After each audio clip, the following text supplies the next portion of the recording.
So this is my last day of 2 weeks in Cusco and the surrounding Sacred Valley. I'm 11,000 feet above sea level in Peru, high up in the Andes. And where I am was the heart of one of civilization's greatest empires, the Inca Empire. In fact, there's so much history in Cusco that this hotel I'm staying in has literal Inca walls. And in fact, right below my feet, 2 floors below, was an archaeological site that they found when they were reconstructing this hotel. They had to bring in inspectors from UNESCO because Cusco is a UNESCO World Heritage Site, and the hotel actually had to build 2 different museums within the hotel to protect these ruins that they found. And that's just how it is in Cusco. We don't even know the extent of how many historical sites lie below our feet as we're walking around this incredible city. I mean, it's just amazing. A lot of people come here because it's the gateway to Machu Picchu, and Machu Picchu is incredible. But Cusco itself was actually the heart of the Inca Empire. It was the equivalent of Washington, D.C. It's where they ran the entire empire. They had other states, and then Cusco was the administrative center of it all. So this is where all the history was. It's just been incredible. Anyway, as I said, I've spent 2 weeks here. This is actually my second time visiting Cusco. The first time I visited was 9 years ago. I was more of a budget backpacker back then. This trip, Clara and I did more of a luxury trip, so we've got to experience it from a different angle. I'm going to tell you all about the 2 weeks that we've spent in Cusco and in the Sacred Valley. I'm going to tell you some things that we learned the hard way. We almost didn't get to see Machu Picchu, for example. And then after that, I'm going to give you a rundown of everything that you need to know to plan the perfect trip to Cusco. I'm going to talk about how long to spend here, when to visit, and a long list of things to do. I mean, we've done so much. There's this touristic ticket that you can buy that gives you 16 sites in Cusco and the Sacred Valley. We've already done 13 of them, and I'm going to talk about which ones are worth it and which ones you should definitely be sure to plan around. I'm also going to talk about where to stay, how to do Machu Picchu, and a bunch of other really interesting information and tips. So if you're planning a trip to Cusco, it's going to be a long video, but you're really going to want to watch the whole thing. And even if you're not planning a trip to Cusco, still watch this video because I'm telling you, you really should consider coming to Cusco. I have been traveling the world for 10 years. I'm Nate Hake. I'm the founder of Travel Lemming. I left my job as a lawyer to travel the world. And then actually a couple months after I was here in Cusco the first time, 9 years ago, is when I founded travellemming.com. It's now an online travel guide. We've got a team of people all around the world. I have been to over 80 countries. I live out of suitcases. I spend 200 days a year in hotels. And I'm telling you, Cusco is one of my favorite places on the planet. It's easily the best destination in South America. And it's one of the greatest in the world. I would put it up there with like visiting ancient Egypt or visiting some of the ruins in ancient China. Like, it is so unique. So even if you're not planning a trip here yet, watch the video and hopefully I can convince you to plan a trip to Cusco. Okay, so let's start off by quickly telling you about the experience that Clara and I just had for the last 2 weeks. First off, we absolutely loved Cusco in the Sacred Valley. It's just been incredible. So we've spent the entire month of December here in Peru. We spent the first couple weeks in Lima. Lima is actually, a lot of people skip Lima, but it's an incredible city. If you're coming to Peru, I really recommend staying. Don't just fly through. Don't just fly through the airport. Spend a couple days there. There's so much to do. I've got a whole video talking about that. You can go watch that video next, but don't sleep on Lima. So then we came from Lima, which is at sea level, up into the heart of the Andes here in Cusco. So you fly in. The airport's actually, because the whole city's built in a valley, the airport runs directly through the middle of the city. So that makes for a really crazy experience. If you can get a window seat when you're flying in, highly recommend that. Then we spent our first 3 days staying in the Palacio del Inca Hotel. I've got a whole video about that. That hotel is incredible. It was literally built in a former Inca palace. The actual center of the Inca Empire was at Coricancha, a couple blocks this way. And that hotel was originally part of Coricancha. They have some of the original Inca walls. It was later converted into a mansion by the conquistadors who came through. I've got a whole video about that hotel. It was a really awesome experience. However, one bad thing happened, which is I wasn't prepared for the elevation. And even though this is my second time here, last time I came, I was a young backpacker. I was staying in hostels. I was apparently in better shape than I am now because I did not feel the elevation at all. This time it hit me like a ton of bricks. Our first day here, I woke up, I had a massive headache. I mean, it was debilitating. It was really uncomfortable. The hotel actually had to bring in an oxygen machine. And I kind of felt like a little bit of an old man, but the oxygen really did help I'm telling y'all, if you're coming to Cusco, don't sleep on the elevation here. I think in retrospect, we might have started our trip in the Sacred Valley, which is at about 9,000 feet. I think that's a better place to acclimate than here in Cusco, which is at 11,000 feet, because it's just really high up here. So you need to remember that. So after spending a few days here, we went to Machu Picchu. We took the train, we went up to Machu Picchu. We spent the night in Machu Picchu town. I've got a review of the hotel we stayed in, a really nice hotel. We got up early, took the bus to the top of Machu Picchu, and then we looked out over this view that was all fog.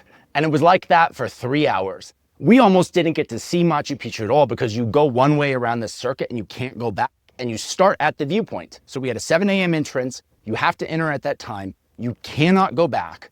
So we had to sit there and wait for the clouds to clear.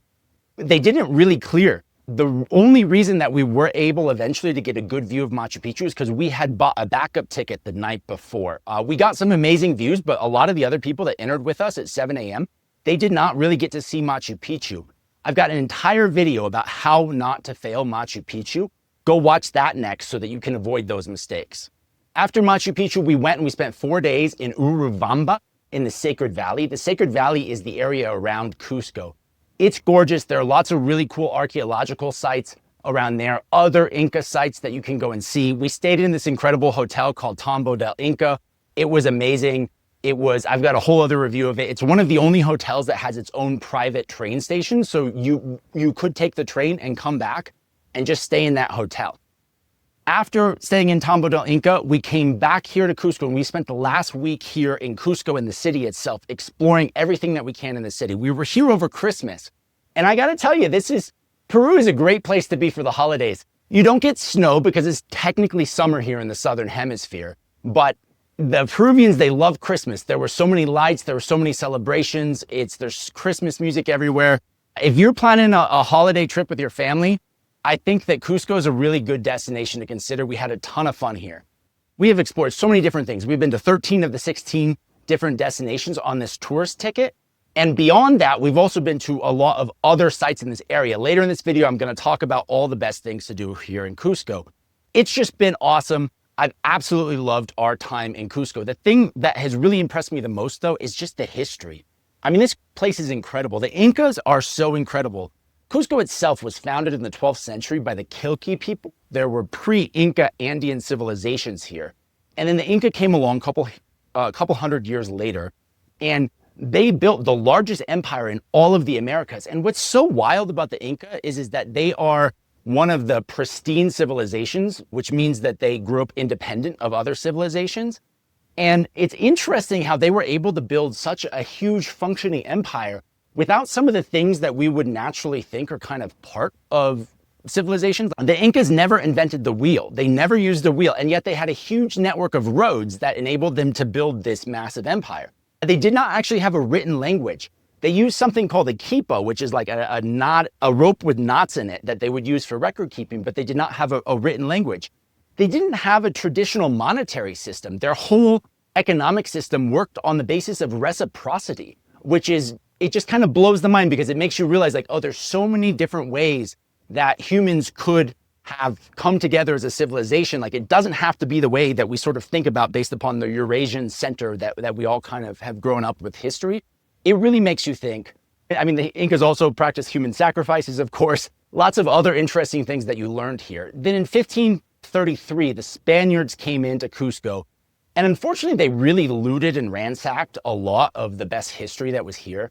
Like Coricancha used to be covered in gold, but they stole all that and they sent it back to Spain. So that's unfortunate, but you can still find a lot of that Inca history here, and archaeologists have managed to dig up a bunch of it. I've just been blown away by the history. Hopefully I've convinced you by now. If you're not planning a trip to Cusco, you got to put this on your list. I'm telling you, I've been around the world. I spent 10 years traveling. I've been to 80 plus countries. I spent 200 nights a year in hotel. Cusco is one of the most incredible places on the planet. So with that, let me give you my advice for how to plan a trip to Cusco. I'm going to tell you everything you need to know to plan the perfect trip. First, let's talk about when to visit. So as I mentioned, we're in the Southern Hemisphere, so the seasons are inverted, but they don't really have traditional seasons here up in the Andes. It's more like a dry season and a wet season. The dry season runs roughly from May to September. This is high season because this is when you don't have so many clouds and fog. You're less likely to run into that issue that we had at Machu Picchu where we just couldn't see it, for example. It also means higher prices. It means more crowds. And because you have to book your tickets to Machu Picchu in advance, it may be harder to visit during that time. The wet season runs from roughly October to April. And when they say wet, like it doesn't rain all day. It doesn't necessarily rain every day. It rains often, but usually it comes in, in an hour or two, there'll be some rain. And it's perfectly fine. There's some clouds around here. We may get some rain today. We got some rain yesterday when we were out exploring, but it wasn't debilitating. The main thing you have to plan for is the possibility that that fog may make it hard to explore Machu Picchu. But, there's lower prices. And honestly, like the temperature is fine. The temperature is pretty consistent throughout the year. It varies throughout the day. So during the afternoons, like it can get quite hot. There are many times when I've wanted to be in shorts because the sun's beating down on you. It's really quite hot. And then as soon as the sun goes behind that mountain, boom, it gets cold and you want to bundle up. I bought one of these ponchos that a lot of people have here. It's made of baby alpaca fiber, and that's helped to keep me warm. But you really got to dress in layers because it's just, the temperature swings throughout the day. And that's true no matter when you visit. So I would say the best time to visit is whenever you can. During the dry season, you're going to have the best views of Machu Picchu. But I've been twice during the wet season and it's been fine and I've really enjoyed my visit here. Okay, so the next question you're gonna ask yourself is how many days should you spend in Cusco? And look, it depends upon whether or not we're talking about Cusco itself as a city or you're talking about the sacred valley in Machu Picchu. For Cusco itself, I would allot at least 2 to 3 nights. There's a lot to do here in Cusco. As I said, this was the actual heart of the Inca Empire. So like more of that history is here. It's just that Machu Picchu, the Spanish never managed to get to Machu Picchu, so they didn't destroy it, so it's better preserved. But a lot of the original history is here in Cusco, so you do want to spend a couple days here. Additionally, you got to plan time to acclimate to the elevation here, at least one day. Because like I said, I had that day where I was just knocked out because of the headache. So 2 to 3 days for Cusco itself. But of course, additionally, some of the best stuff is around Cusco in the Sacred Valley. The most important of those is probably Machu Picchu. And if you're like most people, you're probably planning your trip around Machu Picchu. You need to make sure that you book your tickets ahead of time. They have a timed entry system. You book a date and a time and you have to enter at that time. If you're more than 30 minutes late, they won't let you in. Again, my Machu Picchu video covers all the tips on how to do that, but you really have to plan around that. So I would start by booking your ticket for Machu Picchu. You also then have to decide where you're gonna stay the night before Machu Picchu. Some people do it from Cusco, but it's a really long day. It's like 15, 16, 17 hours. You got to be getting up at like 4 a.m. It would not be my top recommendation. Instead, what I would do is I would go and stay either in the Sacred Valley in Ollantaytambo or in Machu Picchu town, which is known as Aguas Calientes. That's what we did. So you get there you go up to Ollantaytambo via what's called bimodal transportation. There's 2 train companies, Inca Rail and Peru Rail. They'll both sell you tickets from Cusco, but what they actually do is they pick you up from your hotel in a shuttle bus. They take you up to Ollantaytambo where the trains leave. Then you take a train to Aguas Calientes or Machu Picchu town. Then from there, you have to buy a bus ticket. That bus ticket will carry you up to the actual citadel of Machu Picchu. So that whole process, it takes about 2 hours to get to Ollantaytambo, another hour and a half on the train. It can take up to an hour to make the bus up because there's often lines in Machu Picchu town. So you're talking 4 to 5 hours just to get to the site, 4 to 5 hours to get back. Plus you're going to want to spend at least probably 3 hours or so at Machu Picchu. It's a really, really long day. I think it's better to stay overnight in Aguas Calientes or stay up in the Sacred Valley. But like I said, many people do it as a day trip from Cusco. If you have a family, I can understand why you might not want to change places. It is possible. There are tour groups that will sell that to you. I would recommend buying a tour if you're going to do it from Cusco because you really don't want to miss that entrance time. Like if you do it independently and you mistime it, they won't let you in. They're very strict about it. They really have capped the visitor numbers for Machu Picchu. Again, I've got a whole video on Machu Picchu. Go watch that. In addition to Machu Picchu though, you also want to spend some time to explore the Sacred Valley. That's the areas around Cusco. We had so much fun staying in Urubamba. Like I said, the town of Ollantaytambo has some incredible ruins. The salt flats at Maras are a really incredible sight and cool to look at. You've got archaeological ruins at Marais, at Chinchero. Both of those are real cool places to go and visit. So you want to spend some time exploring around in the Sacred Valley. And all of this, by the way, is assuming that you're just visiting and staying in hotels. If you're doing one of the treks, like the Inca Trail, you want to book that like a year in advance, and you've got to do that through an operator. I'm focusing more on the majority of people who just want to stay in hotels and want to go do Machu Picchu and visit this. But just for your awareness, if you're doing those treks, you really want to plan ahead and you want to book through an operator. So bottom line, minimum 2 to 3 days for Cusco itself, minimum 5 days when you include Machu Picchu and the Sacred Valley. I wouldn't plan for less time than that. If you're struggling to put together your Peru itinerary, I've got another video that talks about my perfect 10-day Peru itinerary. You can go watch that next, and I'll walk you through exactly how I would plan a trip if you only have like a week and the weekends before and after, because that's all you've got for vacation. You're going to want to watch that video. I'm going to just basically plan the whole itinerary for you, and it's going to be the perfect introduction for first-timers to Peru. Another thing we got to briefly talk about is the elevation. The elevation is no joke.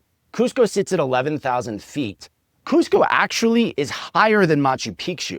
So Cusco is at 11,000 feet. The Sacred Valley is around 9,000 feet. So that's Ollantaytambo, Urubamba, those areas around 9,000 feet. Machu Picchu town is around 6,700 feet. And then Machu Picchu itself is about 8,000 feet. So we flew straight to Cusco, but if I had to do it again, I would maybe stay instead in the Sacred Valley, because you're a little lower, so you can acclimatize more slowly and then end the trip in Cusco, which is at the highest elevation, so as to minimize those effects of the elevation.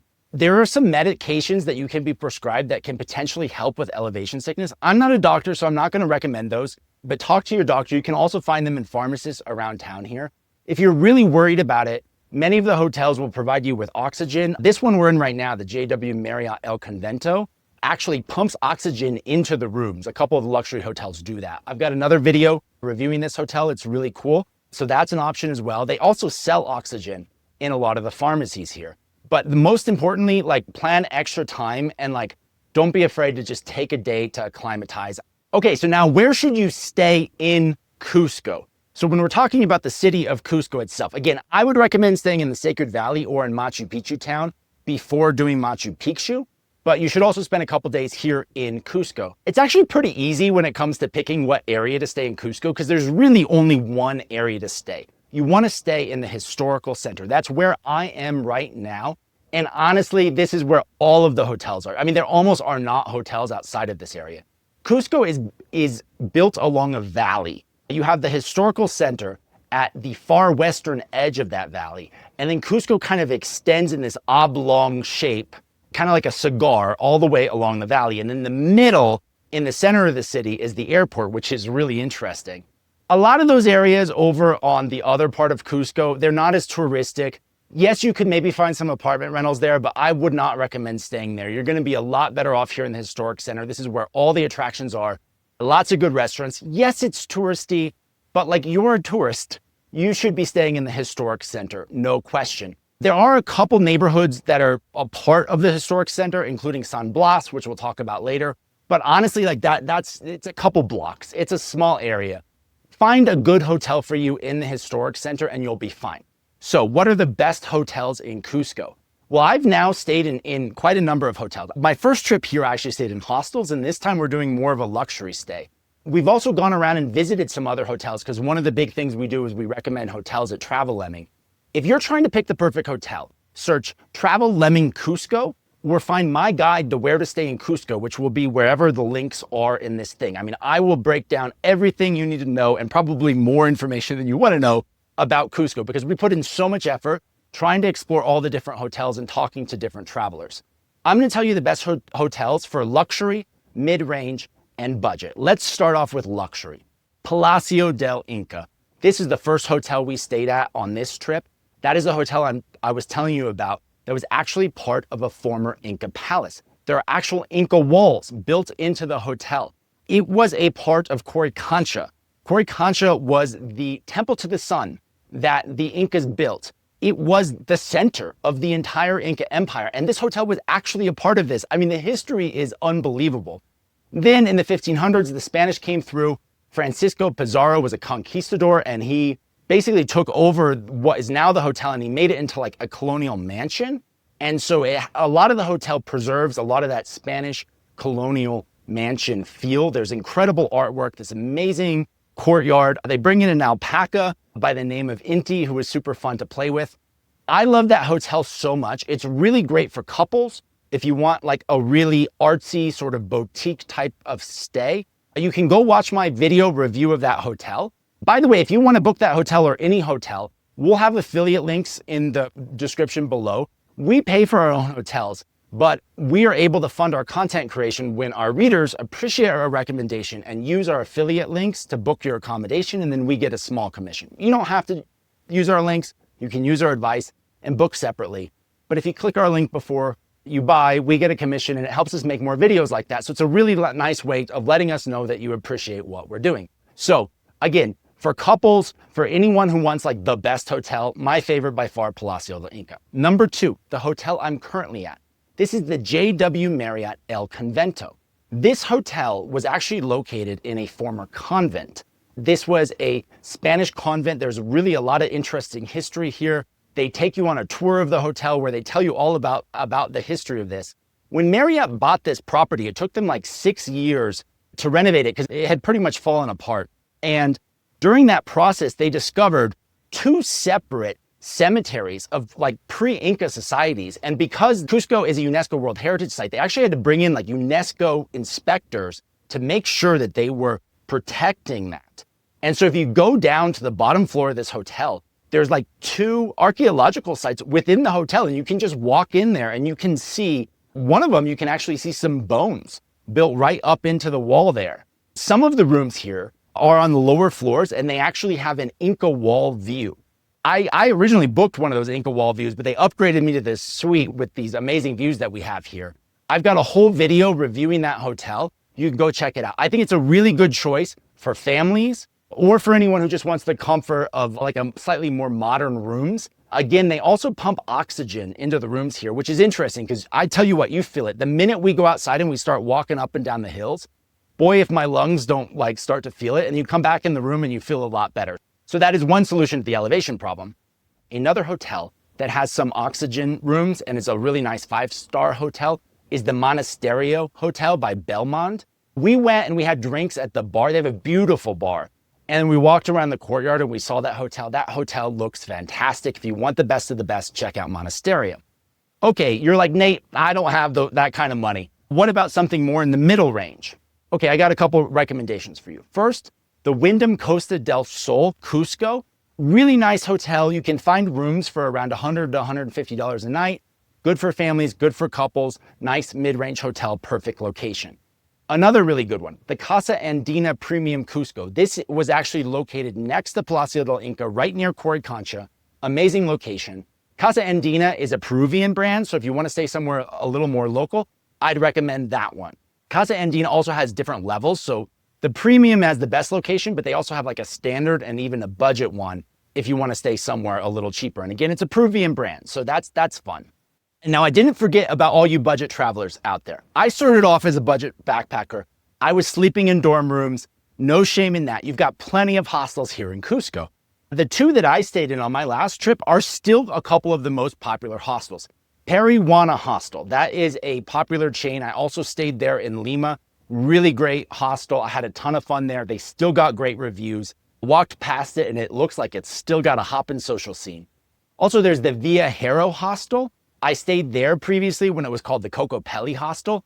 Really beautiful courtyard, nice place. Both of those places, you can get a bed for, in a dorm room for maybe $20, $25 a night. So this is absolutely a budget-friendly destination. Cusco has accommodation for every different level. Again, check out my guide to where to stay in Cusco on Travel Lemming. Okay, so now let's talk about what to do in Cusco. I'm gonna run down the best things to do in Cusco, but also a lot of the day trips in the surrounding Sacred Valley. First, we gotta talk about what's known as the Boleto Turístico. This is my Boleto Turístico or touristic ticket.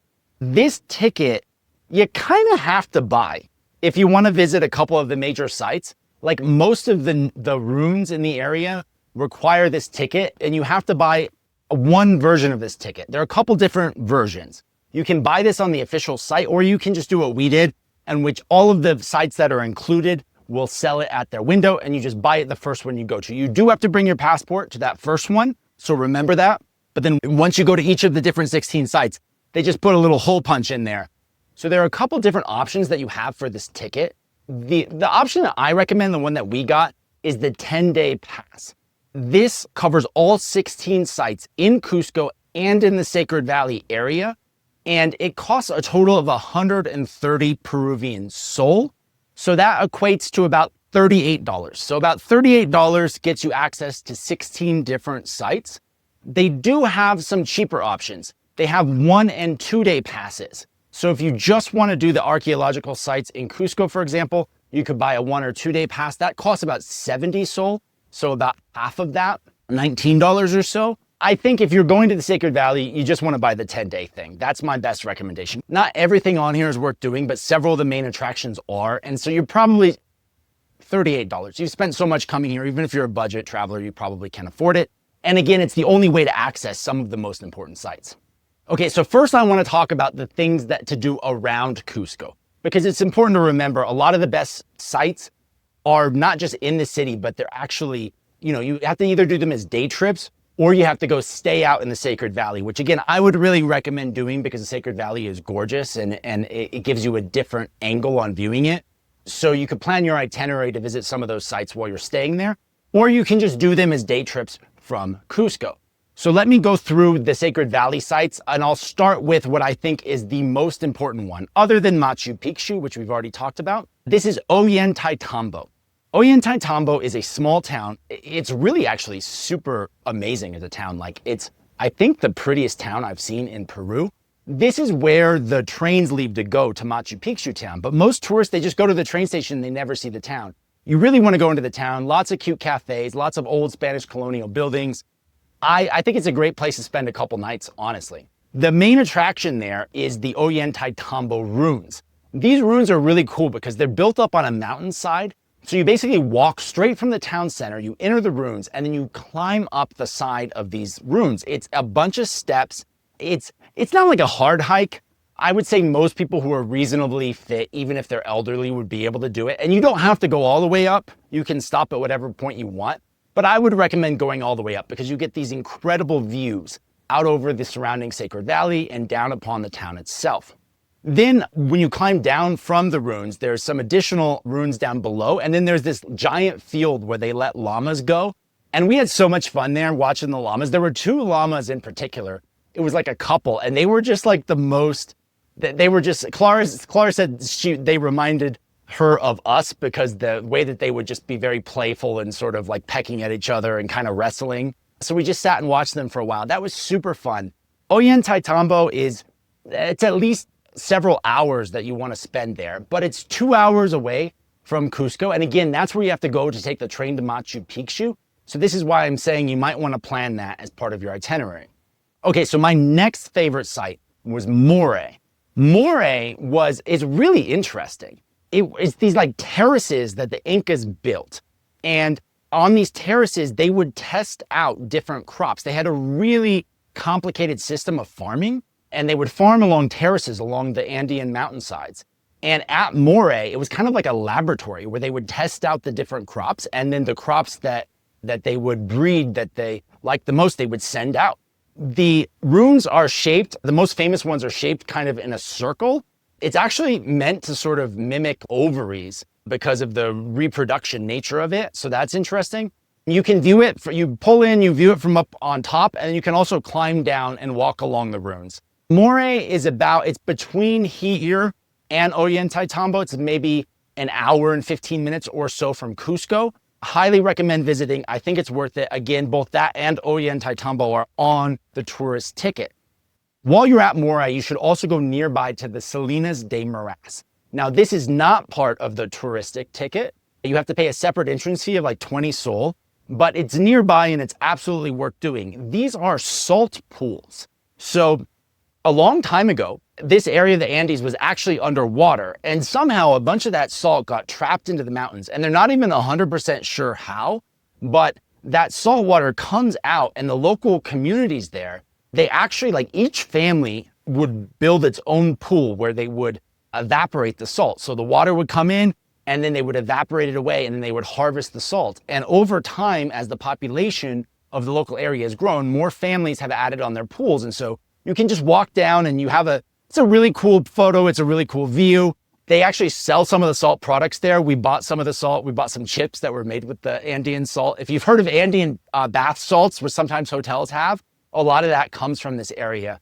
Highly recommend visiting the Salinas de Moraes. And again, best to do that in combination with a trip from Moray. You can go as part of a tour. You could hire your own driver. I would recommend doing it while you're in the Sacred Valley if you're staying there, but if not, you could do it as a day trip from Cusco. Then the next Sacred Valley site that I liked was called Chinchero. Chinchero is a town about 45 to 50 minutes outside of Cusco. You can visit it on your way. It's towards Moray, towards Morass, and also kind of towards Ollantaytambo. Chinchero is a town. You walk up in the town. They also have some terraced Inca sites. They're not as impressive as you found in a couple of the other sites I mentioned, but you have really beautiful views. They have a small museum that you can go in that can show you some of the ancient artifacts that they've dug up. And there are also llamas at Chinchero. In addition, in the Sacred Valley, there are 3 sites that we unfortunately just haven't had time to go. Even though we've been here for 2 weeks, that tells you how much there is to do in Cusco. The one that I'm most sad that we missed is called Pazac. It's about an hour away from here. I hear really good things about that. There are 2 more that are about an hour south of here that we also missed, Tipon and Picolacta. Both of those sites we unfortunately didn't make it to. I think of the 3 that we missed, Pazac is probably the best. One other site we didn't get to go to that you might consider is Rainbow Mountain. Now, Rainbow Mountain's a pretty strenuous hike. It's even higher in elevation. It's quite far from Cusco. You can do it as a day trip from Cusco. You see it being advertised everywhere around here. That's that famous mountain that it looks like a rainbow. We weren't able to find the time to do it on this trip. It is a little strenuous, but for your awareness, that's another day trip from Cusco that you could consider. Okay, so now let's talk about the things to do within Cusco itself, because even without leaving the city, you're going to need to spend a couple days here to check off the main sites. We've done pretty much everything there is to do within the city itself. And so I'm going to go down my list, starting with my favorite things. Number 1 thing that you need to do in Cusco, in my opinion, is you need to visit Coricancha and the Church of Santo Domingo. So I told you earlier about how that hotel we stayed in, Palacio del Inca, was part of Coricancha. Coricancha was the temple to the sun. It was the center of the Inca Empire. They say that it was covered from every corner, from top to bottom, in gold before the Spanish came and they looted that all away. The Spanish then built a church called the Church of Santo Domingo over the ruins of Coricancha. When you go and you visit, you buy a ticket that lets you enter the site, which is sort of the combination of Coricancha and the Church of Santo Domingo. It's really interesting because you can see some of the Inca walls. Of course, the Spanish stripped away all the really interesting stuff, so you don't have any of that gold or silver in there, but you can still clearly see the Inca walls. Then you also have this beautiful courtyard that you can wander through. They've got some different exhibits. There's a cafe in there. You can go into the Church of Santo Domingo itself. Unfortunately, they don't let you take video, so I was respectful of that, so I don't have any video to show you. But then, and here's my top tip, keep going, because behind the church, you can go up into the bell tower. And I think probably 90% of people don't even know this is there. And even if they find it, they don't go in because there's a separate charge. You have to pay an additional 5 sol, which is like, I don't know, less than $2. Absolutely worth it, because you walk up a narrow staircase and at the top is this bell tower with several different bells. They're very insistent that you can't ring the bells, but it's a great place to look out with views over the city. And you can just imagine standing there in this place that was the center of the Inca Empire, that the Spanish came in and took over and made the center of their empire in the Americas. It was really special. I really enjoyed hanging out up on that bell tower. We spent a good 30 minutes up there. There weren't that many people. Absolutely recommend doing that. So number 1, visit Coricancha and the Church of Santo Domingo and go up the bell tower. Now, you may be saying, hey, Nate, I'm looking at the Boleto Turístico, and it says in here, Museo de Coricancha. Is it included? The entrance to Coricancha is not included, which we had to find out the hard way. We walked up and we were like, here's our ticket, stamp us in. And they were like, sorry, that's not here. The thing that's included within the Boleto Turístico is a small museum that is outside of Coricancha. So in front of Coricancha, you've got this large area with ruins. It's really beautiful, actually. You have beautiful views while you're in the site and you can look out over it. But then you have to kind of walk around in front, and then buried below ground is a very small museum that's what's part of the tourist ticket, not the actual site itself, which I found kind of annoying. The small museum of Coricancha honestly was not that interesting. The only thing that was interesting was they have a couple mummies in there. So you can see these old Inca mummies. The Incas were like, they believed in reincarnation. So they were really insistent that their bodies not be burned. And they mummified some of their remains. And so you could find a couple mummies in there. You could find some skulls in there. If you've got the ticket anyway, you might as well pop in, but it's like 5 minutes. So just remember, you're gonna have to pay separately for the entrance to Coricancha. It's worth it though. Okay, the next site that you've got to visit within Cusco is the Plaza Mayor, or the Plaza de Armas. So that's the main plaza. It's about 2 blocks away from me. And in that plaza, you'll find several different churches. The main one is the Catedral de Cusco. You can go into those churches. One of those, the San Francisco one, has some catacombs that you can check out. The plaza is the center of activity for Cusco. During Christmas Eve and Christmas Day, it was filled with a fair. They had all these like merchants set up. Locals would actually come and like buy Christmas presents for their kids there. On a more normal day though, you're still going to be finding street performers. You'll find vendors selling food. It's a really cool place to hang out. A lot of really good restaurants, bars, shops are in that area. So you just got to spend some time exploring that plaza. Another site I got to talk about real quick. It's only going to take you a couple minutes, but it's the famous 12-angled stone. So the Inca were really like remarkable in the way that they did their masonry. Like they were able to build such incredible structures. And later on, they started using some mortar, but early they would just cut the stone so precisely that it would fit perfectly. They say you can't even slip a piece of paper between the stone, but they didn't use any kind of mortar or any kind of cement. They just fit it all together perfectly. And in some places they would use these like multi-angled stones to try to kind of like fit it all together so that it had structural integrity. And they say if you pulled out like that key stone, everything else would collapse.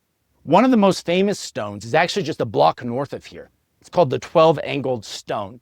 You pass through this alleyway and you can find it. There'll be some people trying to like sell you things as you're going through there, but you can see the stone, and sure enough, it has 12 different angles on it.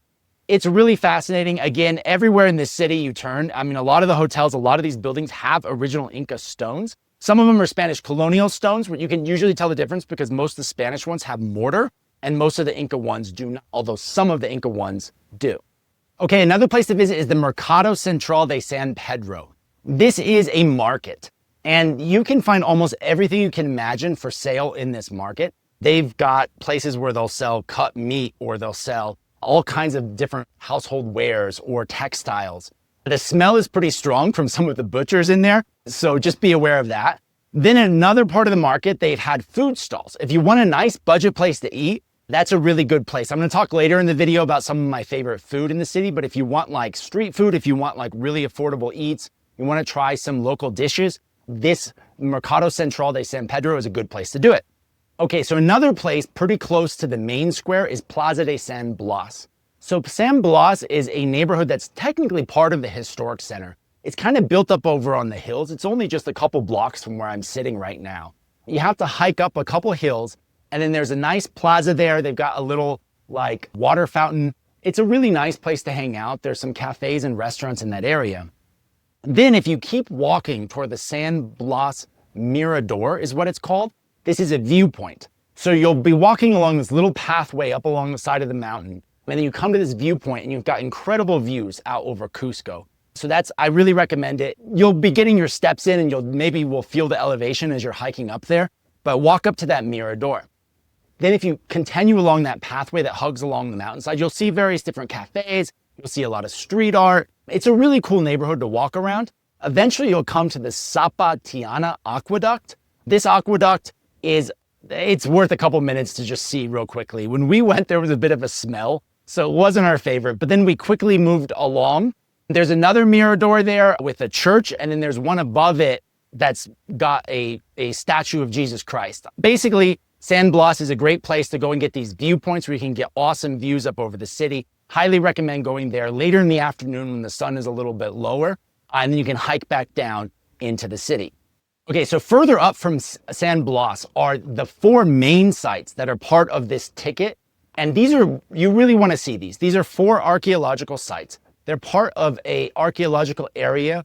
The name is Sexy Woman. I think I'm saying that right. Yes, it kind of sounds like sexy women.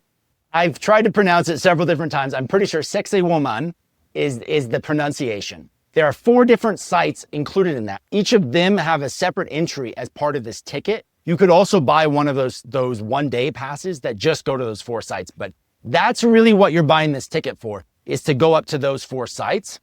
The first of those, so Sexy Woman itself, is a very large site. That's the closest one to the town. Like I said, you can just walk up the path to get there.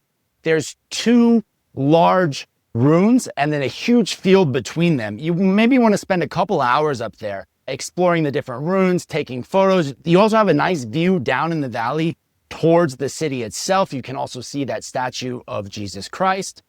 Then just a little bit further up the road is the site of Kenko. Kenko, I think, is actually my favorite of the 4 sites because that's one where you go between these rocks. It's like a bunch of different rocks and you kind of can go between some of them. And you've got these like narrow passageways and then it opens up over this field where you can see just incredible views of Cusco. I mean, you can see the stadium. It's a really cool site. I think that's my favorite. You probably need about 20 minutes to visit Kenko. Then from Kenko, if you keep going up that road, you'll probably need to visit either with a tour or you'll need to get a taxi. You could also call an Uber, which is what we did, because it's just a little, you could hike it. Some people will say, oh, Nate, I can hike it. Cool for you. I think most people want to go via car. You want to visit Puka Pucara. So this was a really cool one too. It's like a fortress built on a strategic look point over a hill. And you get like really incredible views out over the Sacred Valley up there. You can walk up onto the fortress. Puka Pucara, that's a solid site. Very close to there is the site of Tambo Mache, and you can just walk there from Puka Pucara. Tambo Mache is I would say the least interesting of the 4 sites, but as long as you've got the ticket and as long as you're there, you might as well visit.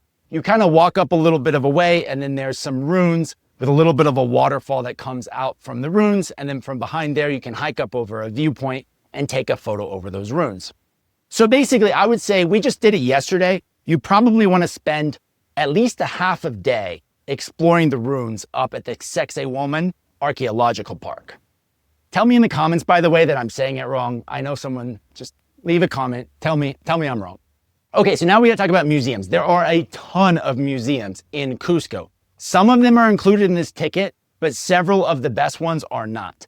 I'm gonna go down the list. First, included in this ticket is the Regional Historic Museum. That is probably the best museum on the tourist ticket. The Regional Historic Museum, it's pretty small, but it's got some really good exhibits and it really takes you through the history of Cusco. You start in the pre-Inca rooms where you learn about the civilizations that founded Cusco in the 12th century.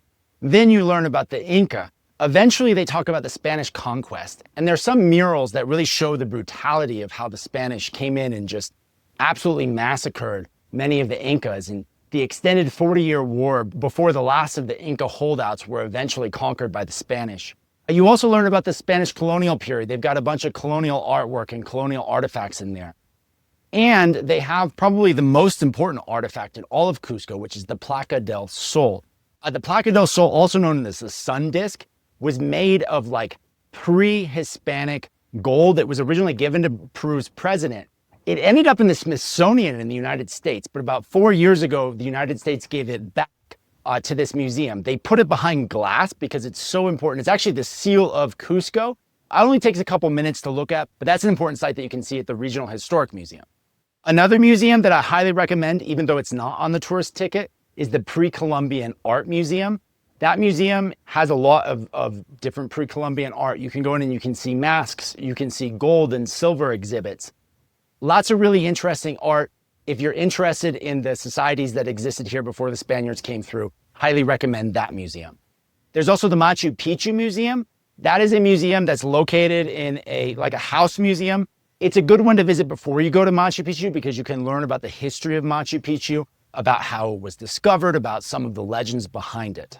Now, there are a couple other museums in this ticket that we went to that I was frankly less impressed by. The ticket includes the Museum of Contemporary Art. This was the worst museum we went to because it's literally just a couple different pieces of art on a barren wall. And they don't let you take photos or video, so I don't even have anything to show you. There's a decent courtyard there that you can take some video of. I guess if you're walking by anyway, you might as well go, but don't plan a trip around that. The other museum that's included is the Museum of Popular Art. This museum I have mixed feelings about it. On the one hand, it's kind of a sad museum. Like, it's just in the basement of a municipal building. You go down into this basement and they don't really do a good job of providing a lot of context for the exhibits. Like, there's not a lot of information. It's just a room that is filled with a ton of really interesting art. But I do think it's worth going because some of the art pieces are like really provocative. And I mean, I'll put it up on screen. You can be a judge for yourself. It's in the center, so you're probably going to pass by anyway. So I say you might as well duck in for 10, 15 minutes and check out this art. But I wouldn't plan my whole trip around it. And if you miss it, don't feel bad about it. Also included on the ticket is the monument to Pachacuti. So this was an Inca ruler. And this is a little farther south of the historic area. It's basically just a traffic circle. And then in the traffic circle is this giant monument. But when you enter the monument, it's 7 floors and you go up this staircase and each floor has different exhibits talking about this very important Inca ruler. And then you go to the very top. And this is why I think it's worth going because there's a really cool viewpoint. You can walk around the top. You can see some incredible views underneath the monument itself, looking out over Cusco. I would only maybe spend 20 to 30 minutes there. I don't think it's essential that you go, but if you have time, I do think it's worth going. Okay, so the last thing on the tourist ticket that we gotta talk about is the Center of Native Art. So this is like a community performing arts theater. It's located just south of Coricancha. Every night at 7 p.m. they do a show. Clara and I went last night. The theater does fill up, particularly during high season. We went about 10 to 15 minutes before we were able to get a seat. Some people recommend getting there earlier. It's included within your ticket, so you just stamp your ticket, you go in. I will say we saw a lot of locals there. There were actual Peruvians there. The theater itself looked like, this isn't Broadway, this isn't the West End. This is more of like a community production.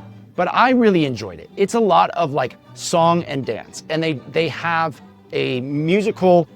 They have like a band consisting of a violin, some different string instruments, a drum, and a traditional flute player that I thought was really interesting. And then they have dancers and performers that come in. They do different costume changes. I thought it was a really cool performance. It's about an hour. You're sitting there, you're listening to the music. Some people might find it a little bit boring. Some of the reviews are mixed. Personally, I really enjoyed it. I thought it was worth going to. If you're someone who doesn't like listening to music or seeing traditional dance, you might find it a little slower, a little boring, but I thought it was totally worth going to. And I think, especially because it's included in the ticket, I think I would go again. Okay, so that's my list of things to do in Cusco, but now let's talk about one of the most important things, food and drink. There's such unique food and drink here. There are a couple different drinks that you'll get. As soon as you land, your hotel's probably gonna give you coca tea. This is made with coca leaves. You can actually just like kind of chew on the coca leaves or stick it in here. It'll give you, it's a stimulant. And they say it helps with the elevation sickness. Try it out. There's also a munya tea is what it's called. We've been drinking that almost every day here. I really like that. A lot of the hotels will give you that as well. Of course, there's a pisco sour. Now that's not really from Cusco. That's from Lima or from Pisco, but you'll find it everywhere here. There's a bar literally right next to me called the Museo de Pisco. Every night that place is hopping. They have a little bit of a museum and they'll show you different things about Pisco, but they've also got live music at night. If you're a partier, you want somewhere to hang out, Museo de Pisco, that's the place to be around 9 o'clock or so at night. If you want a fancier bar, like a cocktail bar, I highly recommend the bar in the Monasterio Belmont Hotel. It is stunning. I mean, they've got a fireplace, they've got a beautiful bar, they've got incredible cocktails. I mean, you're paying higher end prices. It's like $25 a cocktail, but if you're coming from the East Coast, if you're coming from Los Angeles, you're probably used to that. If you want the best of the best for cocktails, go to, it's called, I'm gonna butcher it, but it's called OQRE is how it's spelled, in the Monasterio Belmont Hotel. For drinks, highly recommend that. Now, what about food? There's a bunch of interesting food in Peru. There's a lot of Asian influence here. And so they've got something called chifa, which is like a rice dish that you'll find at different places. You might also find signs for cuy al horno. That's guinea pig. And it's kind of a popular thing for tourists to do, to actually like eat a guinea pig, and you'll see places here selling it. I didn't do that because we're vegetarian, but you could give it a try.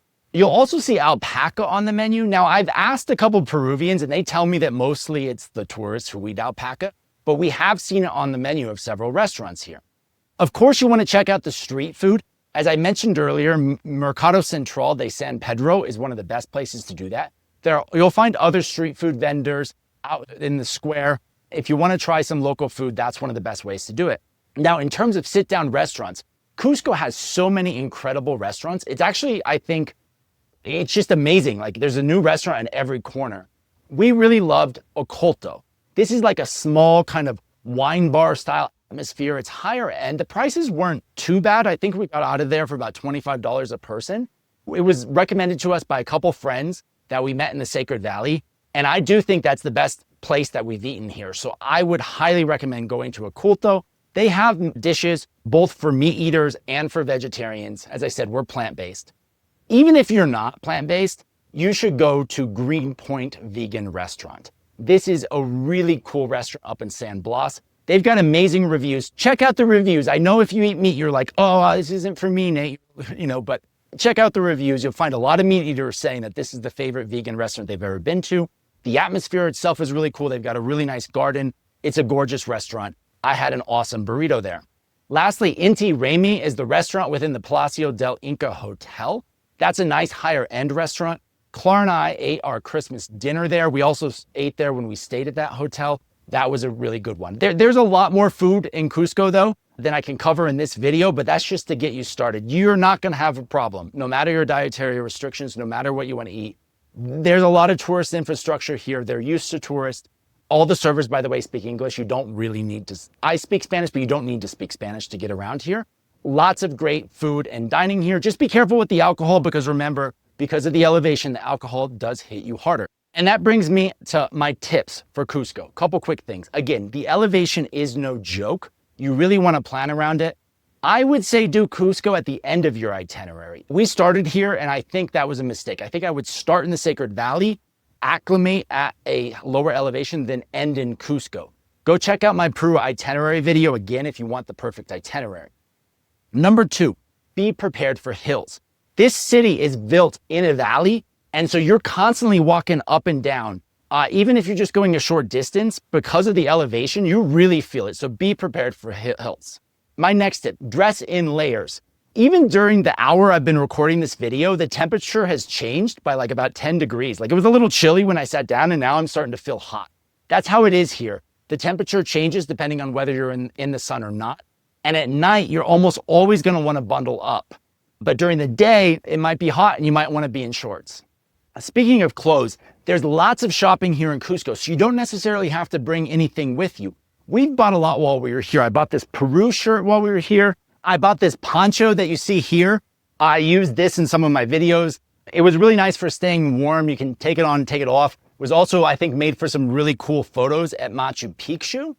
We also bought lots of these are little gifts, these little alpacas that we have here are gifts for some of our friends. These llamas the hotels actually gave us. You'll find lots of women from local communities who actually have little alpacas out on the street and then they sell different things. If you buy something from them, they'll let you take a photo or play with their alpaca.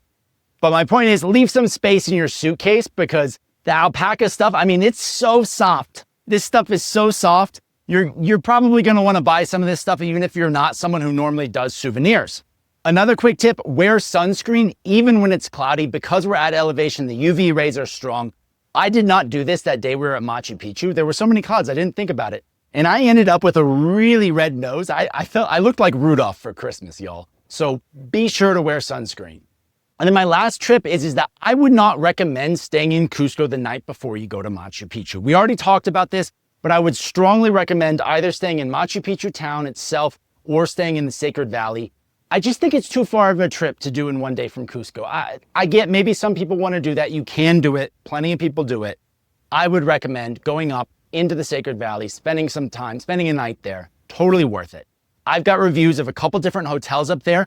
Check out my guide to where to stay in Cusco and where to stay in Machu Picchu on Travel Lemming. you can just search Travel Lemming Cusco and find those guides, or I'll put the links down below. If you watched this video and you found this advice helpful, you could support us by booking through our affiliate links. This is what enables us to keep us going. Be sure to hit like and subscribe. I've got a bunch more Peru videos. So if you like this video, I think you'll really like this one next.